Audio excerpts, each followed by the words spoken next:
Today's question is, why have so many claimed to see apparitions of Mary?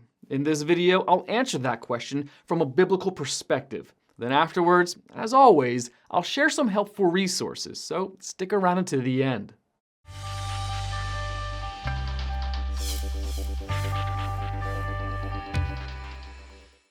Many people claim to have seen apparitions of Mary or other Catholic saints.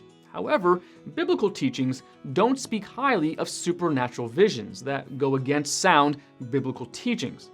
Why then do people claim to see these visions, and how should we interpret them? Human beings were designed to be with God, so we naturally desire spiritual experiences. This can lead us to jump to conclusions, misinterpret, or overreact to situations that seem to be supernatural.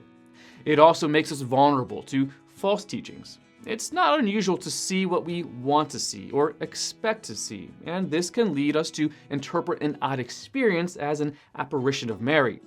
True messages from God are unmistakable and in harmony with the rest of His Word. Apparitions of Mary, by their very nature, cannot be either one of these. Sometimes those who claim to have seen an apparition of Mary are simply lying. Sometimes basic human superstition or misunderstanding comes into play. Most claims regarding apparitions of Mary involve vague details, few actual witnesses, and so forth. People looking for mystical signs, patterns, or apparitions will tend to find them even when they aren't really there. This is an attitude the Bible actually discourages because it distracts from the legitimate moments when God truly speaks through supernatural means. It is quite possible that some of those who claim to have been visited by Mary did have a real supernatural encounter, although the supernatural being contacting them was a demon masquerading as Mary rather than Mary herself. None of this is to say that every claim regarding apparitions of Mary is due to overt satanic influence, or that all people making such claims are blatantly lying. But every spiritual claim must be judged against the written Word of God. God can in fact speak to people in visions and dreams. He has also, on occasion, sent angels to deliver His messages.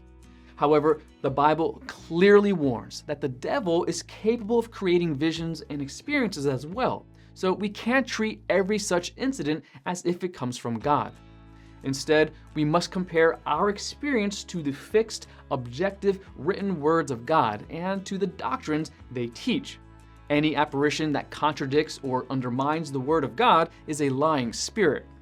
There are no biblical descriptions of apparitions or appearances of the dead, other than when Saul consulted a witch who conjured the spirit of the prophet Samuel, 1 Samuel chapter 28. This event seems to be unique in history, however, and the Bible is clear that we are not to communicate with the dead. The question of whether these visions support false Catholic doctrines must be considered when interpreting apparitions of Mary. In other words, there are more biblically sound, reasonable explanations for apparitions of Mary than simply accepting them at face value. Want to learn more? Subscribe so you don't miss the next video. Visit gotquestions.org for more great content and check out the details section below this video. There you'll find one book I recommend along with several links to related questions. If you'd like to learn about Bible Munch or if you're interested in bite-sized devotionals, subscribe to Bible Munch on YouTube. It's linked right here. Now remember, got questions? The Bible has answers. We'll help you find them.